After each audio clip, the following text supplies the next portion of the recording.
Hello everyone and welcome to today's webinar, Is 40 the New Uninsured? I'm pleased to introduce today's speaker, Dorothy Gibbons and Dr. Parizi from The Rose, a nonprofit breast health organization that uniquely meets the needs of both insured and uninsured patients. I have a couple of quick housekeeping items before we get started. A recording of the webinar will be available on therose.org later this week. We'd love to hear from you during the presentation today, so feel free to ask questions in the chat box or on Twitter using #TheRoseChat, and we'll spend a couple of minutes answering your questions at the end of the webinar. We'll also be live tweeting from @TheRoseHouston throughout the presentation, where you can find more information on topics discussed today. Lastly, we encourage you to share information you learned today on your social media using #TheRoseChat. And get your friends and family involved to help them learn the importance of early detection of breast cancer. For those of you just joining, welcome to today's webinar, Is 40 the New Uninsured? Presented by Dorothy Gibbons and Dr. Parizi. Let's get started by giving you a little background on our speakers. Dorothy Gibbons and Dr. Dixie Malillo co-founded The Rose in 1986, as they saw an increasing need for women to have access to quality breast health care. Dorothy is the author of the new nonfiction book, The Women of the Rose, which tells the story of succeeding at building a nonprofit that was against all the odds. Dr. Parizi is lead interpreting physician at The Rose. Dr. Parizi is passionate about screening mammography and educating women about the importance of this life-saving tool. And with that, I'll pass the presentation over to our co-hosts to explain the recent United States Preventive Services Task Force recommendations that will impact women's health. Good morning. Today we're going to be talking about the USPSTF screening recommendations. The USPSTF, which stands for the United States Preventive Services Task Force, is a group of 12 individuals appointed by the Department of Health and Human Services. This group was established in 1984, and they're charged with making recommendations about different screening exams such as mammography, colonoscopy, and prostate exams. And based on the recommendations from this group, insurance companies decide whether a test will be covered or not. During this talk, we will refer to the USPSTF as the task force for the sake of brevity. The USPSTF confirmed on January 11, 2016, their recommendations, which state that women should have their initial mammogram starting at 50 and every other year from 50 to 74. But the task force and all of the published data have confirmed that annual screening mammography beginning at the age of 40 saves the most lives. So who is this task force that made the life-altering decision about breast cancer screening? Well, it's a group of statisticians, epidemiologists, and physicians, but no breast cancer experts such as breast radiologists. In fact, 2 of the 12 members aren't physicians. So this has left those of us experts who diagnose breast cancer and who treat breast cancer, those of us doctors such as breast radiologists, breast oncologists, and breast surgeons, very confused and concerned about these dangerous recommendations. The Rose and breast cancer experts across the U.S. reject the task force's recommendations on screening mammography. Now, I'm going to be outlining some truths about breast cancer that come directly from this excellent article written by Dr. Rebecca Zurbayer, who is the Director of Breast Imaging at Dartmouth. So let's talk about these breast cancer truths.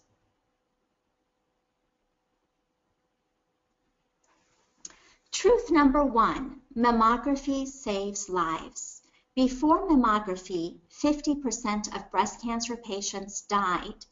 mammography reduces the death rate by 30% and allows less aggressive and disfiguring treatment. In fact, this is a direct quote from the American Cancer Society in 2015, which states that screening mammography in women aged 40 to 69 is associated with a reduction in breast cancer deaths, and that women older than 70 also benefit from screening mammography. Another group, Partners in Healthcare in Boston, found that 71% of deaths from breast cancer occur in women who did not get a screening mammogram.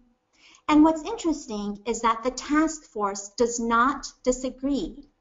The task force found adequate evidence that mammography screening reduces breast cancer mortality, that means dying from breast cancer, in women between the ages of 40 and 74. Truth number 2, 25% of breast cancers occur in women in their 40s. This is not a rare or uncommon disease, and mammography works by decreasing deaths and suffering in this and all age groups screened. At the Rose, at our organization, over the past 3 years, 24% of patients diagnosed with breast cancer have been between the ages of 40 and 49. And the published data shows that the most years of life lost are to women whose cancer occurred in their 40s.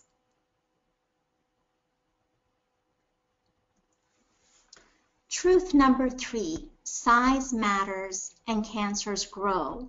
We know that large cancers require more aggressive surgery and treatment with drugs and radiation, and this can be avoided if the cancer is found sooner and smaller. And this can only occur when we screen the appropriate age group for the average risk woman, which is starting at the age of 40, and if we screen every year annually. And I'm going to show a graphic image, but this is an actual image of an aggressive cancer that we can find if a woman is not screened annually and regularly. So this is an image of an ulcerating breast cancer. And unfortunately, I think this is going to become something more common that we physicians will find in our patients who are not being screened annually. So very, very unfortunate. And this is what we started to see a decrease in the 80s and 90s because more and more women were being screened. But unfortunately, in the future, with the task force's recommendations, we will find larger and more aggressive cancers. Truth number 4, women can handle stress. One of the arguments that the task force makes is that screening mammography causes transient anxiety. Now, it's true that in some women, screening mammography may produce transient anxiety, but this is subjective, personal, and difficult to measure. And with proper education from healthcare providers, it can be decreased. And we have to weigh transient anxiety against the benefit of having a normal mammogram and knowing that your mammogram is normal. And also, of course, against the benefit of finding early breast cancer when it's small. And this weighing of the benefits of mammography versus some anxiety, this needs to be done by women and not by the task force.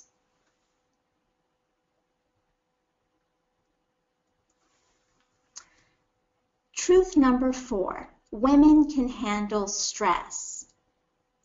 And this is going back to, again, the anxiety statement. So would we truly be having this conversation about the stress and the anxiety a mammogram causes if this was the color of our breast cancer ribbon? This is actually the color of the prostate cancer awareness ribbon. So we don't discourage patients from having their scheduled prostate exam because of potentially finding an abnormality. We don't discourage patients from having their annual colonoscopy because we're afraid that a polyp may be found. So this argument of transient anxiety and stress that a mammogram causes just does not make sense. Truth number 5, the benefit of knowing that your mammogram is normal is an actual benefit. Muted. It was never taken into consideration in the whole risk and benefit arithmetic that the task force was considering. So if a callback is a harm, then knowing that your mammogram is normal is also a benefit. Most of us have known or seen someone who has suffered or died from breast cancer. So telling a woman that she can be 90% sure that she is not one of them, does not have breast cancer, is a real benefit. And the task force must admit that deleting the real benefits and overplaying harms is a gross, unexplained error in the whole risk-benefit arithmetic.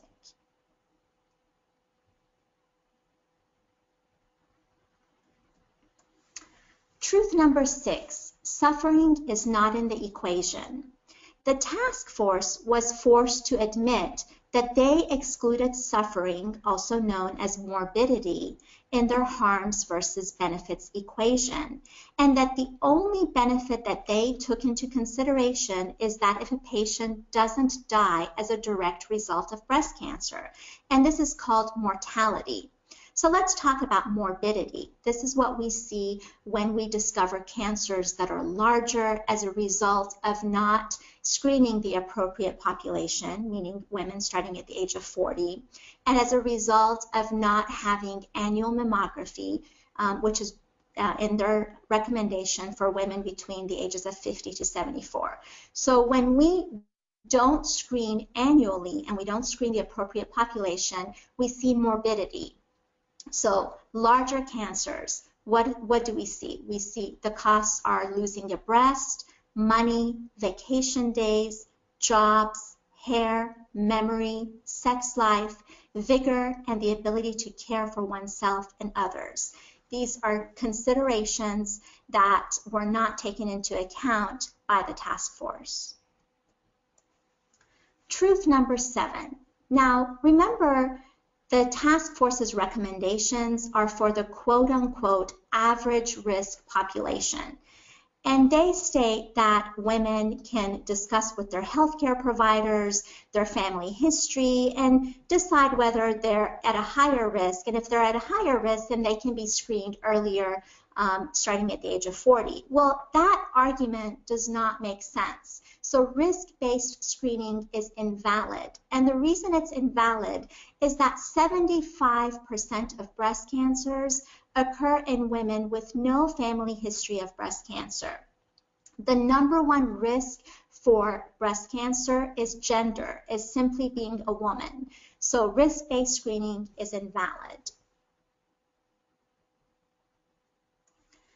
Truth number 8, the math is straightforward.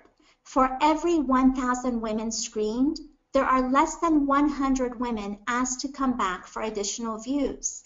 And when most women are properly counseled by their doctors or by their radiology doctors, they know that these callbacks are usually to clarify an insignificant area. Of 1,000 women, less than 10 are recommended for a minimally invasive core biopsy. And of 10 core biopsies, 2 will find a small cancer before it has spread to lymph nodes and requires chemotherapy, before it becomes large enough to require mastectomy.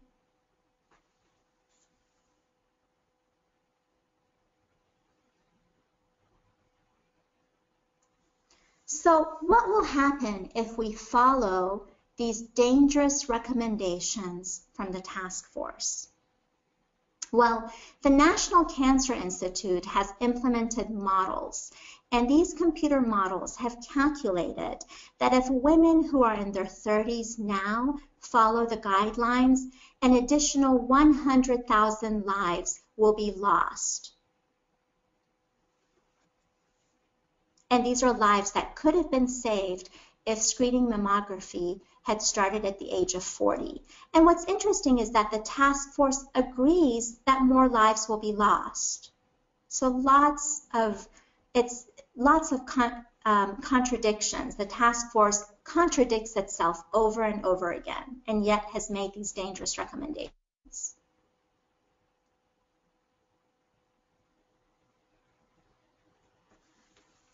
Other consequences: more family units will be disrupted and grieving. More women will suffer from the effects of the more aggressive treatments.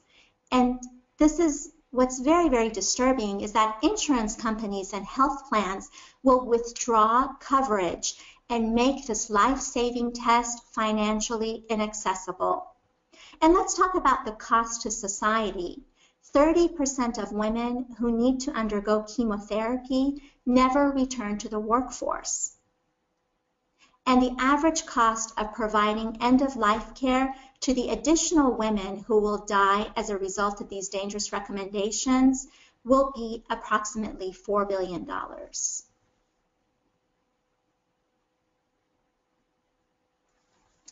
So what do experts across the U.S., what do doctors who diagnose breast cancer and the doctors who treat breast cancer, and what does our center, the Rose, recommend? We all recommend that annual mammography should begin at the age of 40. It is good for you to know your family history, your body, and of course, always speak up if you see a change. And don't wait to get your mammogram. Make sure to schedule your mammogram while insurance still covers it. And Mrs. Dorothy Gibbons, the Chief Executive Officer of the Rose, will now talk to you a little bit more. So thank you, Dr. Parizi. One of the things that we know is that we have a moratorium right now on these recommendations. The Congress in December decided to go ahead and put in a 2-year moratorium, which states that the recommendations cannot be put in place until more studies are done. This is the good news. But what we will need and what you can do to help us is to be sure that, first of all, you're informed, your friends and neighbors are informed, and then we need to start our own task force to come up against these recommendations. We're calling it the Texas Task Force because we don't have another name just yet, but we think that's a pretty good name to go up against such concerning recommendations. The other thing you could do is host an informational session in your own home or at your business or within whatever groups that you are working in, and we'll come to you and we'll talk about some of the things we can do and how these recommendations are going to impact us. And finally, we are starting a petition to let our voice be heard. Remember, it was Congress that's put the 2-year moratorium on these recommendations. 2 years is going to go by very, very quickly. And the only avenue that we see right now is this kind of congressional action. So if we can have new studies come out, insist that new recommendations be looked at, and talk to our congressmen, we will be able to at least make some difference in this situation. We're very concerned about these recommendations. And now we have a few minutes for questions and answers. So remember, if you have a question, you can type them in the chat box or tweet them using #TheRoseChat. If we don't get to all of the questions during our question time, we can contact you directly with answers to your questions. Our first question is going to be from Sarah. She asks, why did the task force implement these recommendations if they know that it will cost lives? Well, several different factors. One is there was a lack of expertise on the task force. Unfortunately, the task force did not include a single breast radiologist. These are physicians who specialize in diagnosing breast cancer on their panel. Other factors is that when they were taking into consideration the various studies to come up with their recommendations, the studies were older studies that were flawed scientifically in many respects. Additionally, there is technology, 3D mammography, also known as tomosynthesis, which is improved technology that helps radiologists diagnose breast cancer and look at abnormalities in the breast. Well, they looked at the older technology. They didn't really consider digital mammography or tomosynthesis. So there are many, many factors that cause them to come up with these very questionable and dangerous recommendations. So I think another part of this is that, remember, they are looking at statistics. No one's going to argue that we diagnose fewer women in their 40s than we do in their 50s or 60s. I mean, that's not even a part of this. But when you look at statistics, that's what you see. We're looking at lives. And that's what we're asking the task force to go back and look at the entire spectrum of this and to look at the new studies. As Dr. Parizi said, we have different technology now. We need that technology to be used in this kind of recommendation. Our second question is from Catherine. She says that she's 50 years old and has never had a mammogram. Will she be covered by insurance if these go into effect? Right now, you will